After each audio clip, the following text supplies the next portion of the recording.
Partai Demokrasi Indonesia Perjuangan Kabupaten Nganjuk menggelar rapat 3 pilar partai. Rapat 3 pilar partai tersebut dilaksanakan di kantor DPC PDI Perjuangan setempat. Rapat tersebut dihadiri oleh Wakil Bupati Nganjuk Marhen Jumadi dan diikuti seluruh anggota DPRD fraksi PDIP serta seluruh pengurus DPC PDI Perjuangan. Namun pada rapat tersebut, Bupati Nganjuk Novi Rahman Hidayat yang juga didukung oleh partai berlambang banteng mojong putih ini justru kesekian kalinya tidak menghadiri undangan resmi yang telah disampaikan sebelumnya.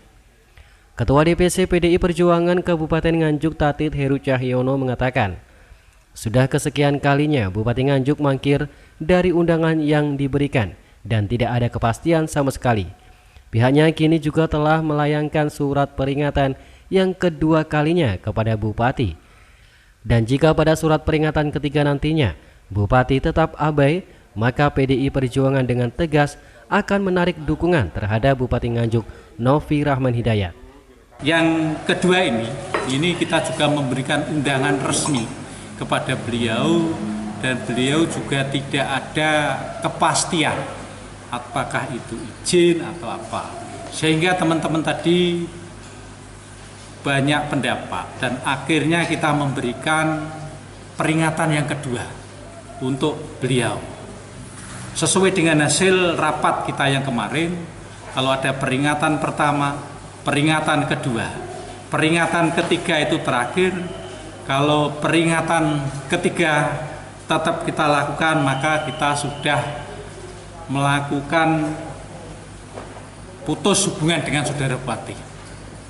Bahwa PDI Perjuangan menarik dukungan kepada saudara Bupati kalau sudah peringatan ketiga itu dilakukan. Maka saya sebagai Ketua DPC PDI Perjuangan akan tunduk patuh pada keputusan partai. Nanti sambil kita tembusan keputusan rapat ini, peringatan kita tembuskan kepada DPD dan DPP partai dan juga kepada yang bersangkutan. Ketua DPC PDI Perjuangan Kabupaten Nganjuk menegaskan, sesuai dengan hasil rapat yang dilaksanakan, fraksi PDI Perjuangan sesuai perintah DPC mulai tahun 2021, fraksi agar tetap bersikap kritis untuk tim, sehingga diharapkan tetap memberikan masukan-masukan kepada eksekutif dalam mengelola tata kelola pemerintahan di Kabupaten Nganjuk. Diharapkan akan ada komunikasi yang baik antara 3 pilar partai sesuai dengan perintah Dewan Pimpinan Pusat PDI Perjuangan, sehingga akan dapat bersama-sama membangun Kabupaten Nganjuk dengan melibatkan fraksi dan struktural PDI Perjuangan dalam pengelolaan Kabupaten Nganjuk, mengingat Bupati Nganjuk Novi Rahman Hidayat juga dilahirkan dari PDI Perjuangan. Bahwa kita tadi sesuai dengan hasil rapat fraksi PDI Perjuangan sesuai dengan perintah DPC mulai tahun 2021 fraksi untuk tetap bersikap kritis konstruktif sehingga tetap memberikan masukan-masukan kepada eksekutif dalam mengelola tata kelola pemerintahan di Kabupaten Nganjuk.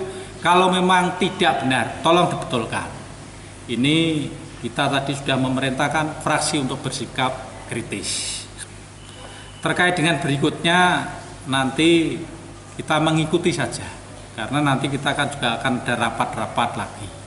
Apakah nanti yang ketiga nanti beliau juga tidak mengindahkan kegiatan-kegiatan kepartaian, karena yang selama ini teman-teman partai juga cukup kecewa dengan keberadaan saudara Bupati. Merdeka!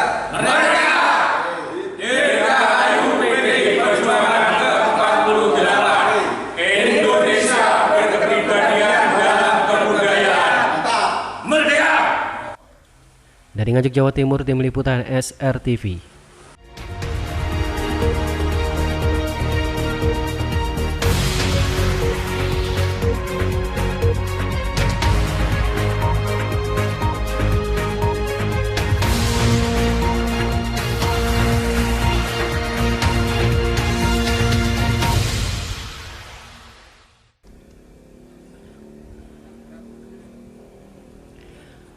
Kasus pengeroyokan tersebut terjadi di sejumlah lokasi di Kabupaten Nganjuk, di antaranya yaitu Timur Lapangan Bang Sri Kertosono, pertigaan Jalan Desa Juwono Kertosono, Jalan Umum Lengkong Kertosono, Desa Sugiwaras, depan Toko Idola Jalan Ahmad Yani Wadujayeng, dan selatan Traffic Light Baron, serta di belakang Yayasan Wahidin Jalan Barito Mangundikaran. Kapolres Nganjuk AKBP Harvey Ardi Agung Pratama mengatakan, dari masing-masing tersangka yang diamankan, ternyata masih memiliki keterkaitan dengan kasus tindak pidana lain yang terjadi di Nganjuk. Kapolres menjelaskan bahwa saat ini pihaknya terus-menerus melakukan pendalaman dan penyidikan terhadap keterlibatan 2 tersangka lain yang saat ini masih dalam pengejaran. Yang sudah melapor dan itu sudah kita lakukan pemeriksaan dan juga sudah kita lakukan visum. Ada beberapa luka-luka yang memang disebabkan oleh aksi-aksi pengeroyokan yang dilakukan oleh para tersangka. Motifnya seperti apa, Nan? Ya, motifnya kalau tadi kita dengar dari otaknya, salah satunya ini, ya, dia diajak oleh kawan-kawannya karena sebelumnya bekerja di Surabaya sebagai buruh bangunan, kemudian karena masa pandemi tidak ada pekerjaan, akhirnya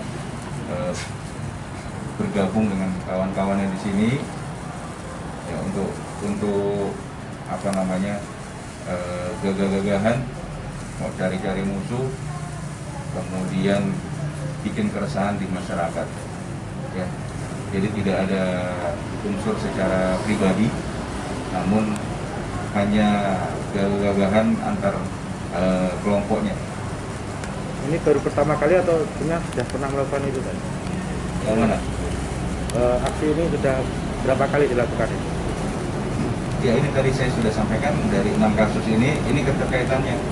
Ya, satu orang ada yang berkaitan dengan 3 kasus, ada yang berkaitan dengan 2 kasus. Nanti ini rekan-rekan dibagikan nanti ke teman-teman media, nanti bisa dilihat di sini keterkaitan. Dari hasil ungkap kasus yang meresahkan masyarakat ini, petugas mengamankan berbagai alat bukti tindak kriminal. Di antaranya beberapa unit kendaraan bermotor roda 2, senjata tajam, palu, kunci Inggris, dan sejumlah pakaian korban. Para tersangka ini akan dijerat dengan pasal 170 ayat 1 KUHP tentang tindakan pengeroyokan dengan ancaman hukuman selama-lamanya 5 tahun 6 bulan penjara. Dari Nganjuk, Jawa Timur, Tim Liputan SRTV.